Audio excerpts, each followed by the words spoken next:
सुनो, हाँ, ये पैसा अलमारी में रख दो। ये पैसे आपको कहाँ से मिले? ये बाबूजी ने दिए हैं। बाबूजी के पास इतने सारे पैसे कहाँ से आए? अरे गांव में फसल बेची है ना।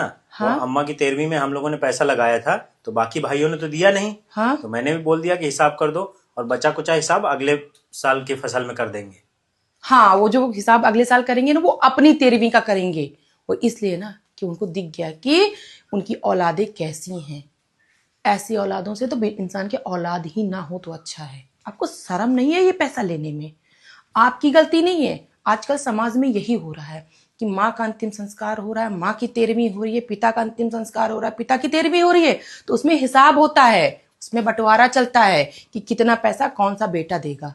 अरे कभी माँ ने कभी ये सोचा कि हिसाब करके बच्चों को पाले? वो बराबर पालती थी हमेशा, पर 13वीं के टाइम इस तरीके की सोच। कहते हैं ना कि हमारे सनातन धर्म में बेटे का सौभाग्य होता है कि माँ बाप का अंतिम संस्कार अच्छे से कर सके, 13वीं कर सके। अरे पहले थे जो श्रवण कुमार, और आप लोग, शर्म आती है ऐसे बेटों के ऊपर। समाज में गंदगी फैल चुकी है चारों तरफ कि माँ बाप मरे तो उनके अंतिम संस्कार में चंदा लगे, जबकि बेटे सक्षम हैं। तीनों भाई आप लोग बहुत अच्छी पोस्ट पे हो, क्या माँ बाप का अंतिम संस्कार नहीं कर सकते? और इन पैसों से आपके पिता ने क्या सोचा होगा? माँ तो चली गई पर उनका दिल अंदर से रो रहा होगा। थोड़ी सी शर्म बाकी हो तो ये पैसे वापस करके आओ जाके उनको, और जो अगले साल का हिसाब है मना करो, जाके माफी मांगो उनसे पैर पकड़ के।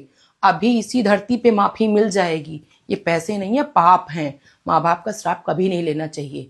और ये आपकी गलती नहीं है, पूरे समाज की गलती है कि आजकल अंतिम संस्कार हो या 13वीं हो, उसमें पैसे चंदा लगते हैं बेटों से कि हम 13वीं कर रहे हैं तो हमें पैसा दो, और एहसान करते हैं वो माँ बाप के ऊपर 13वीं करके। इससे अच्छा है तो माँ बाप को ऐसे ही छोड़ दो, मत करो 13वीं अगर ये पैसे लेने हैं तो।